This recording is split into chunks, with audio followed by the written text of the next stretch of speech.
Amidst the scorching heat of the desert, where time itself seems to have ceased to exist, a solitary man lives in the shadows, avoiding all connection to the world. A life of quiet solitude, until one afternoon, when a strange sound echoes, not from a human, but from his very heart. A moment that seems insignificant, yet marks the turning point of an unimaginable chain of events. And from that very second, he not only loses his peaceful sleep, but also everything he once believed in. Join me as we uncover this story, where a wild horse, a man struggling with pain, and a peculiar moment break through all boundaries of life, love, and redemption. Each passing moment will make your heart ache, and when the story ends, you will no longer be the same. Wind, sand, and memories that refuse to sleep. Lucas Harland was no longer a young man, but his eyes, deep and still like an old lake, held the kind of gaze only those who've brushed against death tend to carry. At 53, he lived alone in a small wooden cabin on the edge of the Nevada desert, where sunlight seemed to melt hope in the wind, laced with sand and time, whispered through the cracks like voices from the past. Lucas had once been a border patrolman, a seasoned horseman who had ridden hundreds of miles through forests, deserts, and snow-covered mountains. He had once been proud, full of life. But then, a car accident took away the woman he loved most. From that day forward, Lucas stopped laughing, stopped sharing. He chose a life of solitude with Rusty, his aging horse, the only companion he had left in the world. Every morning, Lucas saddled Rusty and rode through the rocky hills and narrow canyons, not out of duty, but habit. Perhaps to escape the silence of the empty house. Or maybe, just maybe, to find some lost piece of himself. The Nevada desert is no place for the weak-hearted. The sun hung in the sky like it meant to melt every grain of sand. Gnarled, old cactus bushes reached upward through cracked earth, like the stubborn last breath of something that refused to die. And every time the wind swept through, flinging dust and sage into the air, Lucas remembered the days when laughter once danced from the lips of a brown-haired woman by the fire. That morning, like many others, Lucas wore his weathered army shirt, pulled down his wide-brimmed hat, and set out with Rusty. They rode deep into the Red Hills, a place recently rumored to have illegal snares hidden among the brush. Though no longer in uniform, the blood of a protector still ran in his veins. Rusty, the old, loyal horse, walked on, steady and sure, ears perked like antennae tuned to the language of the earth itself. As they crossed a narrow pass between two deep red cliffs, Lucas suddenly pulled the reins tight. A sharp cry, wild, hoarse, and laced with agony, cut through the still air. Rusty jerked back, hooves frozen, nostrils flaring with unease. Lucas narrowed his eyes and listened. It wasn't the cry of any ordinary animal. It was the wrenching sound of something dying, filled with fear and desperation. He dismounted, leading Rusty along the jagged wall. Every step brought a sense of urgency that Lucas hadn't felt in years, not since his old rescue days on the border. But this time, there was no rifle on his back. Only a small knife, and a heart that hadn't fully frozen over. And then he saw it. A silver-gray Mustang Mare, shimmering faintly under the sun, lay on her side near a scraggly bush. Her front leg was trapped in a rusty steel snare, and blood soaked into the red sand, forming a dark trail like some forgotten warning. Her coat was covered in dust, her eyes wide with panic, and her tangled mane whipped in all directions as she struggled in vain. Lucas froze. Not because he had never seen such a thing. He'd freed trapped deer, coyotes, even eagles. But this was different. The air around him grew heavy, as if the desert itself was holding its breath. Lucas felt something he couldn't name. Something that stirred in his chest, a place he thought had long turned to stone, suddenly pulsed with life. And in that moment, he knew everything was about to change. The wind still blew, but time itself seemed suspended. No sound remained, only the pounding of Lucas's heart in his chest and the gaze of a creature lying between life and death. Lucas moved closer. Not in haste. Not in fear. But with complete awareness of what stood before him. The silver Mustang Mare lay on her side, gasping for breath, her chest rising and falling with intensity. Her eyes were wide, so wide they seemed to pierce through time itself. Lucas knew the risk. A single kick, one wild lurch, could shatter his ribs like dry twigs. Worse, if she panicked, her injured leg could tear further, and she might die within minutes, from shock or blood loss.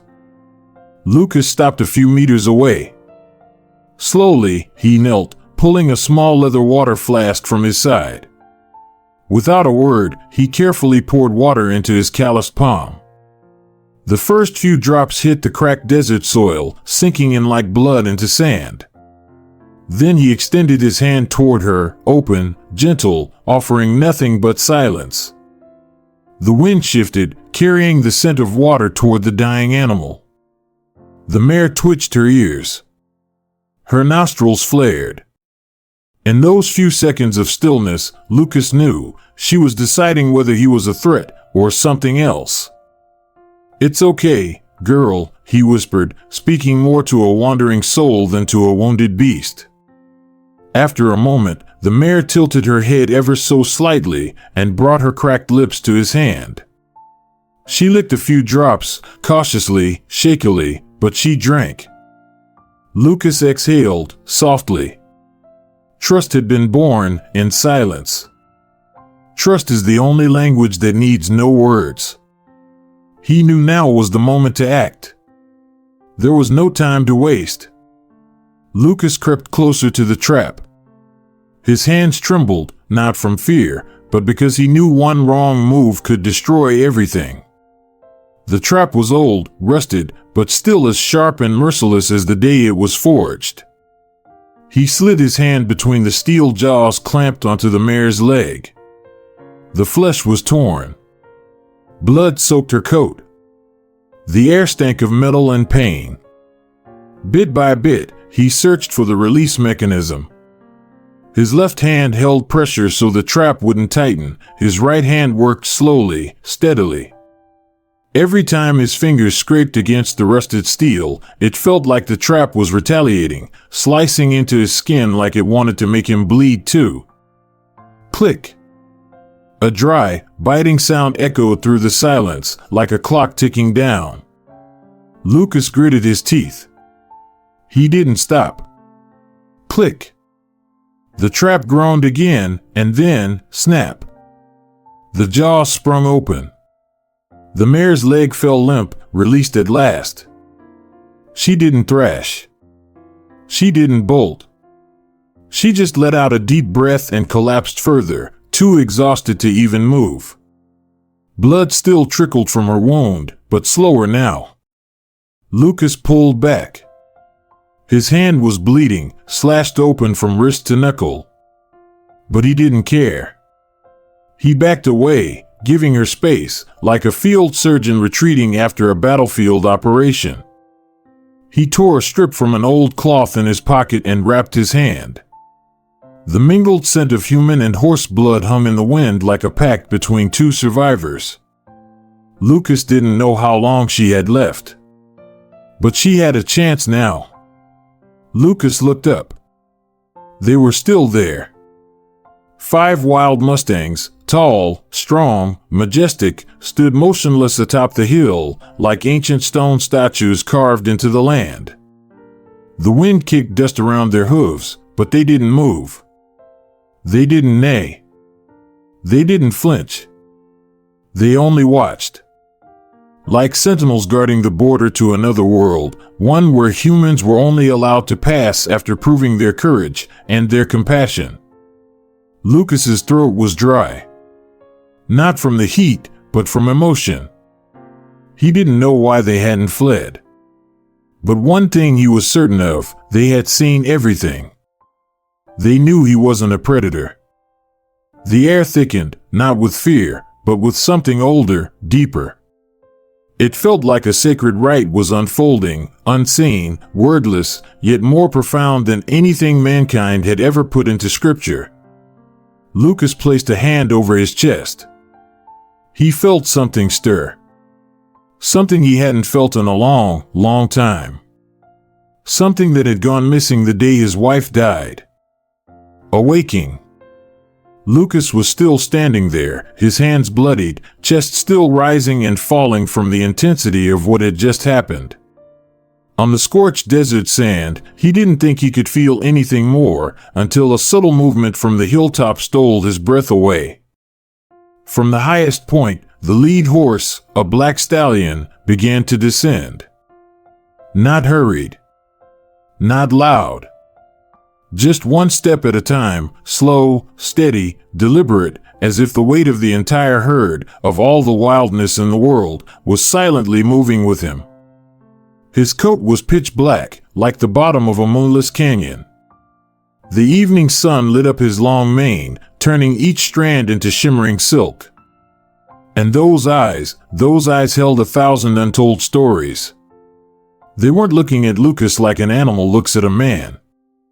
They were looking into him, like one soul searching another. The stallion stopped a few feet away.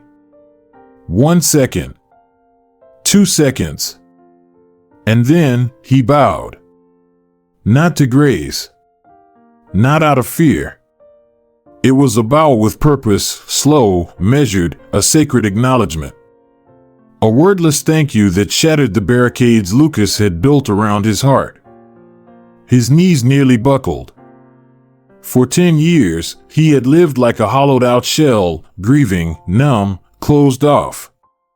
And yet, in that single, silent gesture from a wild creature, something deep inside him was touched. A place he thought had died with his wife long ago stirred back to life. Lucas swallowed hard. His vision blurred with tears. He didn't dare move. Then the black stallion, who Lucas, in his heart, named Gravel, for he had the strength and solemn beauty of a mountain stone in the night, stepped aside, making way for the others. 3 more horses moved forward, as if summoned by a silent command, approaching the injured mare who still lay trembling on the ground. The first, a warm brown with eyes like campfire embers, gently lowered his head and pressed his nose to her neck. A soft, firm touch. As if to say, I'm here. Don't be afraid. The second, marked with a crescent white blaze across his forehead like a newborn moon, came closer but didn't touch. He stood there silently, his gaze fixed on her wounds like a prayer carved in silence. The last, a small gray horse, likely the youngest, leaned down and touched her injured leg. Not to inspect, but as if to offer warmth, whispering, "Get up." Not for yourself, but for all of us who are waiting. Lucas held his breath. He had never believed in miracles. But in that moment, he began to understand. Miracles don't have to be loud. Sometimes, a miracle is simply not being left behind. Sometimes, a miracle is being surrounded by love, quiet, deep, and unwavering.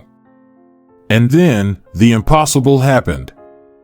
The silver mare, who just moments ago looked ready to give up, lifted her head. Her eyes no longer wide with fear. Only a gentle defiance remained, the stubbornness of survival. Her body tightened, and trembling legs pushed against the sand. No one held her. No one commanded. No one forced her. There was only presence. The presence of companions who wore no human faces but carried souls just as profound. Little by little, the mare rose. Her legs still shook. Her body leaned slightly. But her eyes, they had changed. She was no longer a victim. She was a survivor. And once she stood tall, she didn't look at Lucas. She turned to her herd, as if to say, "I'm back." Lucas placed a hand on his chest. His heart no longer felt heavy. He realized then he hadn't just saved a life. He had witnessed a soul lifted, not by force, but by love. And he too had been rescued. Rescued by horses, beings who spoke no language, but who had just pulled him out of a loneliness he couldn't escape on his own. As the silver mare stood steady, surrounded by the quiet warmth of her herd, Lucas felt something stir within him, a trembling rhythm that pulled him not through sound, but through memory. A vision resurfaced. The desert. The smell of sand. The sweat of a horse. The wind slicing across his ears. And another horse, not this mare. Rusty. It had been over 20 years since the first time Lucas climbed onto Rusty's back. Back then, the horse had been young, defiant, proud, wild, much like the man who rode him. They met during a brutal training stint near the fire-scorched forests of western Arizona. Lucas was still a border patrolman. Rusty was a station horse, meant for rookies and short patrols. "You won't last a day on him," an old officer warned. "That one doesn't take to anyone." But Lucas didn't listen. Maybe because he too was the kind who didn't take to anyone. And then, somehow, against all odds, after days of bucking and flailing, Rusty began to settle under his touch. Not submission, acceptance. A quiet, enduring kind. Just like today, when the injured mare had let Lucas draw near, not out of fear, but because she sensed something invisible. He remembered the first time Rusty saved his life. A wildfire had turned rogue, the wind shifting without warning. The patrol team found themselves trapped between two cliff walls. Trees collapsed in thunderous crashes. Smoke turned the air into choking ash. Lucas lost all sense of direction. It was Rusty, grabbing the hem of his jacket with his teeth and pulling him against the wind, who guided him out of the inferno. From that day on, Lucas never called Rusty a horse again. He called him old friend. But years later, Rusty was hurt. A misstep while crossing a shallow ravine left his back leg shattered. Lucas remembered that night vividly, cold rain falling like needles, pain and indecision twisting his gut. He had to choose. End Rusty's suffering with a single shot. Or believe in a nearly impossible chance, held together by medicine, patience, and a thread-thin hope fluttering in the desert wind. Lucas didn't fire. Instead, he knelt beside Rusty the entire night. He held him still, dressed the leg, fed him water, stroked his forehead. And Rusty lived. He never ran like before. He moved slower. But he followed Lucas, step for step, just like this wild herd now watched over their fallen sister. Lucas pressed his lips together. The memories of Rusty, those eyes, that resilience, the silence they shared, rushed back with startling clarity. It was as if time had folded in on itself. He looked up at the wild horses. At Gravel, the black stallion, standing tall. At the silver mare now upright, her posture proud, her breath steady. They all carried a soul. Not a soul that speaks, but one that is quiet, deep, slow, and profoundly sincere. A soul that could only be felt with a bare, open heart. And Lucas understood, what Rusty had taught him wasn't just loyalty or endurance. It was this: that a horse, when truly heard, can give back something no human ever could. Absolute trust. And today, in this desert, among beings untouched by bridle or fence, he saw it again. Not from a horse he trained, but from nature itself, raw, free, and full of quiet love, gently returning to him something he had long, long lost. As the silver mare stood steady, surrounded by the quiet embrace of her herd, Lucas didn't move. He didn't blink. His body seemed frozen, as if he feared that even the slightest motion would shatter everything, this fragile miracle unfolding before his eyes, like a desert dream burned away by the midday sun. But this wasn't a dream. He was living it. And it was one of those rare moments in life, so profound, so delicate, that words simply weren't enough to hold its weight. It was like losing everything, only to realize that some things never truly leave you. A soft breeze swept through the canyon, carrying a fine veil of sand across his face. It felt like a whisper from the beyond. Maybe it was his wife. Maybe it was Rusty, the old horse who had stood by him for half a lifetime. Or maybe it was a part of himself he thought had died long ago. Lucas stood still, his breath deep, heart pounding in his chest. Every inhale, every heartbeat was tied to the scene before him, the silver mare, trembling but alive, drawing breath, surrounded by a herd he once assumed were guided only by instinct. But now, he knew better. They understood more than people gave them credit for. They felt things humans had forgotten how to feel. Then, as if answering a signal from a place no one could see, the black stallion, Gravel, stepped forward. He didn't rear up. He didn't make a sound. He simply walked, slow, deliberate, grounded. One by one, the others followed. They didn't glance at Lucas. They didn't look back at the mare. They just moved. Each hoofstep barely pressed the sand, but to Lucas, it echoed like a sacred bell tolling the end of an ancient ceremony. Each rhythm, each subtle thud, carried something unspeakable, something not made of sound or language, but of emotion. Something you could only feel if your heart had been shattered enough times to recognize it. Lucas suddenly felt an invisible thread stretching between himself and the herd. With every step they took, they seemed to pull something from him, a fragment of memory, a piece of his past, parts of a man he had long locked away. But what struck him most wasn't their graceful departure, it was the moment the silver mare stopped. And turned. Not a fleeting glance. No. It was a deliberate turn, gentle, purposeful, as if her soul was speaking directly to his, for the first and final time. Her eyes no longer held panic. They were calm. They were still.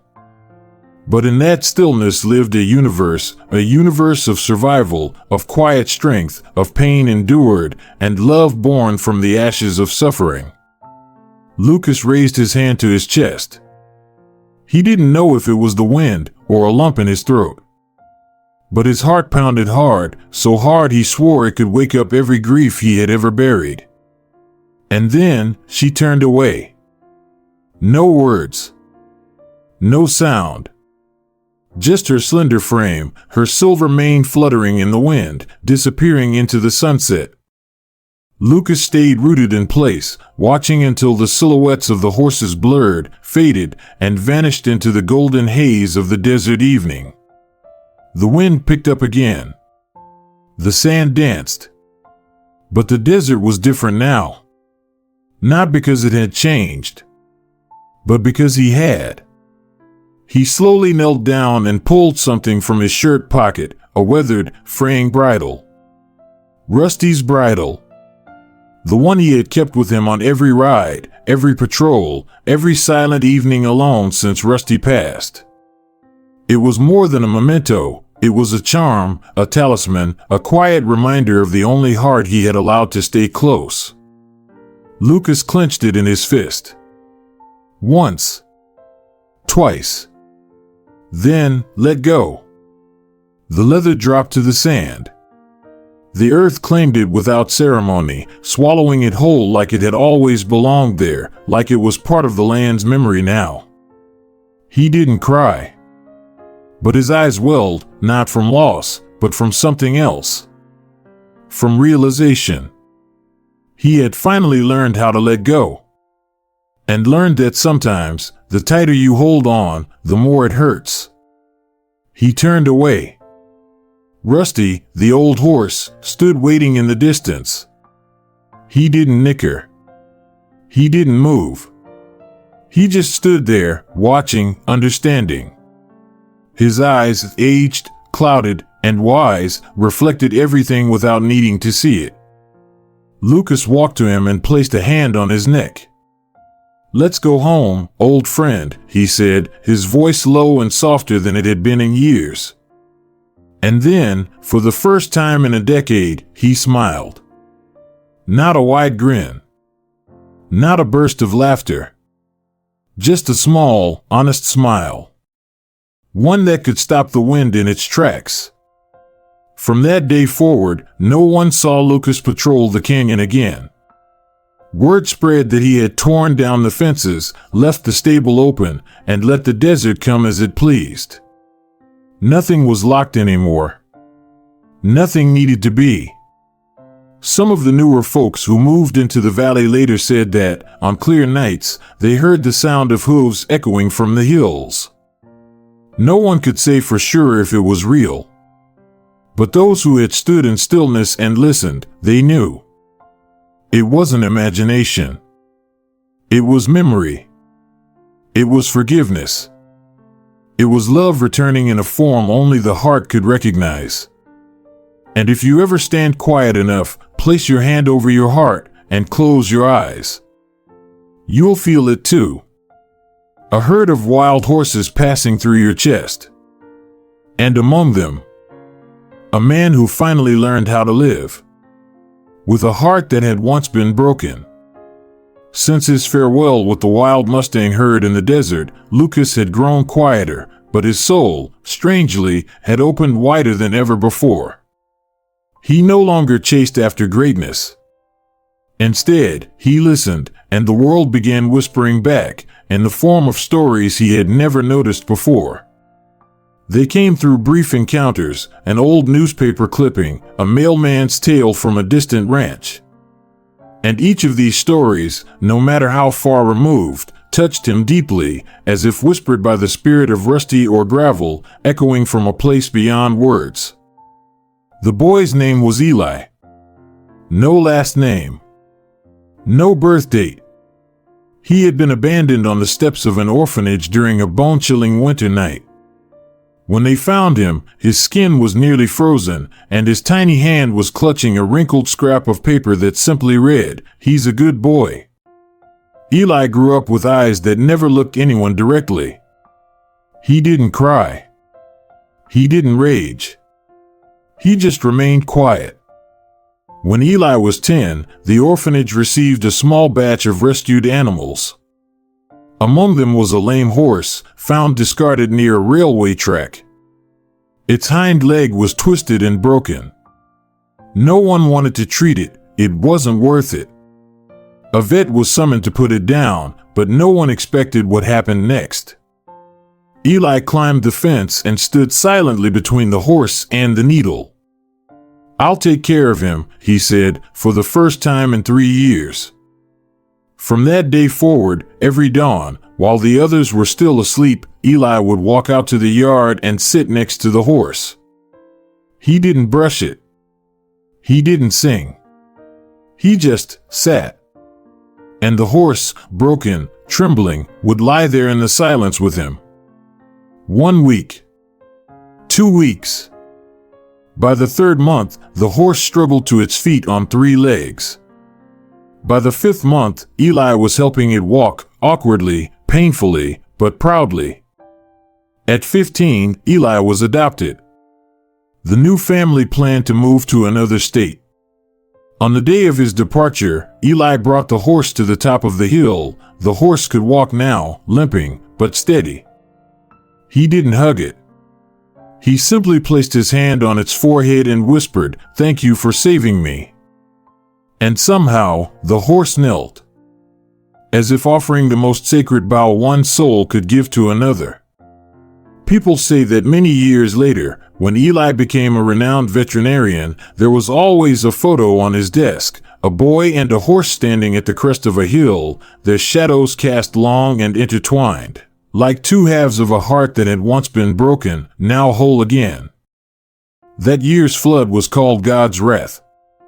The valley beneath the Colorado mountains, home to hundreds of livestock ranches, was swallowed whole in just 7 hours. The water rose too fast. People died. Animals drowned. Every evacuation route was cut off. At the Dawson family's small ranch, nearly 30 horses were trapped. The matriarch, a 60-something widow, could only sob, watching the floodwater climb halfway up the barn. It was over. Or so she thought. Then suddenly, from the darkest corner of the barn, a loud, guttural neigh split the air. It came from the oldest horse, left to rot in the back stall because it was no longer useful. One cry. Two. On the third, it kicked the wooden gate until it shattered. The panicked young horses, instead of stampeding, paused and followed. The old stallion, blind in one eye, became the beacon in that moonless night. Their previous leader had died in a snowstorm the winter before. The younger horses had no one left to guide them. And so, this broken old warrior led the charge. Up the rocky slope. Through the pine woods. Toward a path no human could have predicted. By dawn, a rescue helicopter spotted the herd, huddled together on the highest cliff in the region. The only place left untouched by the flood. And in the center lay the old horse. His heart had stopped. But his body was still warm, as if he'd waited until the last one was safe before letting go. The rancher buried him right where he fell. On the stone that marks his grave, a single sentence. He saw clearer than any of us ever could. Daniel Rowe, a former U.S. Marine, lost his entire family in a tragic car accident shortly after leaving service. No relatives. No friends. No home. Only June, a little desert-bred mare he rescued from a rundown stable near the Texas border. They didn't live in a house. They slept in a wagon, under the trees, fished by hand, and warmed each other in silence. Daniel didn't speak to people. Only to June. He once wrote in a notebook, "This horse listens better than any therapist I've ever met." In his final year, Daniel was quietly battling cancer. No hospital. No documents. No insurance. One day, he drove the wagon to an old veteran cemetery, laid a blanket beneath an oak tree, and lay down. June stood by his side. For 3 days. On the 4th, they found his body. And beside him, June. Lying down. Her head resting gently on his grave. No one could move her. She wouldn't eat. She wouldn't drink. And on the 7th day, she died. Right beside the man she never left. 2 graves now sit together, one large, one small. No statue. No flowers. Just a wooden sign carved by a local veteran. A man, and the one soul who never left him. Lucas, after hearing all 3 stories, sat still for a long time. As the golden light of sunset poured across the floorboards, he placed his hand on his chest, just like he once did in the desert. And whispered, "It's not that horses know how to love. It's that we forgot they once loved us like this." The sun was setting slowly, casting a golden glow across the porch of the old wooden house. The wind no longer howled like it had at noon. Instead, it crept gently through the cracks in the doors and windows, like a courteous guest who knew not to intrude. Lucas sat there, his back resting against the chair, a light blanket draped over his knees. Beside him, Rusty was asleep, breathing steadily, each breath like a whisper stirring the memories woven into Lucas's chest. Since the day he parted with the Mustang herd in the desert, Lucas had changed. Not in a way anyone could easily see. He didn't grow a long beard, didn't suddenly attend church or plant flowers around the house. Everything outside remained the same. But inside him, something had opened, a world newly awakened. And that world had no voices, no arguments, no lines between right and wrong. It only had life, pure, quiet, and sacred, spoken through eyes, breath, and presence. On the wooden table rested an old leather-bound journal, edges frayed with time. Lucas had carried it with him during all his years riding the back trails on patrol. He once used it to jot down directions, weather patterns, the number of wild horses spotted. But for a long while now, it had remained untouched. Silent. No new entries. Until today. Lucas picked up a worn-down pencil, rolled it gently between his fingers, and pressed it against the blank page. His hand trembled, not from age, but from the weight of a heart finally ready to tell the stories it never had words for. And he began to write. Line by line, beat by beat, as if each word was a hoofstep from the wild horses of that fateful day, quiet, unshaken, and never once looking back. I once thought I understood horses. I used to believe that knowing how to train them, command them, make them listen, meant understanding. But yesterday, they showed me what life looks like without needing to be tamed. A horse without reins can still offer a trust stronger than any vow. A single nod, soft, silent, can collapse a decade's worth of loneliness in a man's heart. And one glance back before fading into the sunset, that can resurrect a part of a man he thought had died long ago. Lucas paused and ran his hand gently across the paper, as if stroking a memory. Then he continued. I used to think I had to prove something, to save more, fight harder, always do more. But perhaps, sometimes, just being there is enough. Being there beside a creature on the edge of death, simply so it doesn't die alone. Being there for a horse no one wanted, so it knows it's not invisible. Being there for yourself, in the silence after all the noise has faded. So you can finally hear the only thing left, the truth. Lucas set the pencil down. He leaned back in his chair, his eyes drifting out toward the changing sky. Far on the hilltop, the last light of the day touched the tops of the pines, turning them into silent golden flames. Everything was quiet. But within that quiet was the music of life itself, the rustling wind, the subtle creak of old wood, Rusty's breath, and the slow, steady rhythm of Lucas's own heart, like a soft song marking the end of the day. He closed the journal. Didn't lock it. Didn't tuck it away in a drawer. He left it open on the windowsill, for the breeze to turn its pages, for the dust to settle if it wished, for memories not to be trapped like forbidden things. And across the journal, he laid the pencil sideways, not out of habit, but like a ritual. A farewell offering. Like a soldier laying down his weapon after the final battle. He whispered, quietly, to himself, to Rusty, and perhaps to the spirits who had walked with him through all these years. Freedom isn't something to hold on to. It's something to honor. And learn how to let go. Lucas didn't cry. Because in that moment, he understood, tears are for saying goodbye. And today, he had come home. A few weeks after the afternoon when Lucas closed his journal and laid his pencil to rest beside the open window, a small boy, recently moved into town with his parents, ran up to the fence surrounding Lucas's home. Are you the man who saved the horse from the trap? The boy asked, his voice full of wonder. Lucas gave a faint smile. He didn't answer directly. Instead, he stepped onto the porch, poured water into an old wooden cup, and gently placed it down for Rusty, now so old that each step was careful and deliberate. though his eyes still sparkled like clear autumn skies at dawn.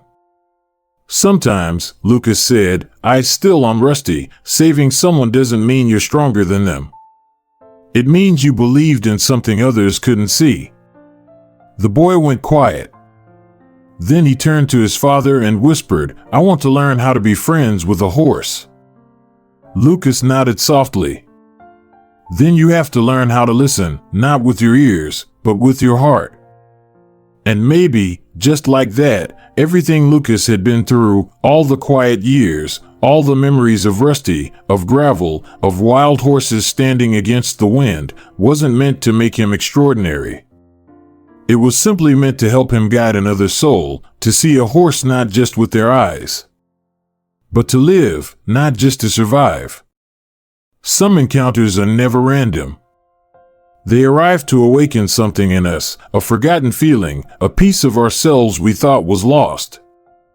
Some creatures never speak a word, like horses, but teach the greatest human truths. Understanding isn't about control. It's about quieting down enough to feel what doesn't need to be said. Not everyone who chooses a wild path needs to be tamed. And not everyone who lives in silence has given up. True freedom doesn't lie in how far we can go, but in whether we can turn around, look at life with gentler eyes, softer hands, and the strength to let go at the right time. Lucas wasn't the hero of some grand tale. He was just a man who had hurt, who had lost, who had closed the doors to his heart. But one day, a nameless horse, and the gaze of a wild spirit, quietly opened that door again. The rest of his life didn't need to be long. It only needed to matter. And if you, the one reading these final lines, feel something stir quietly in your chest, then maybe, just maybe, the herd is still passing through. Softly, step by step, through your heart.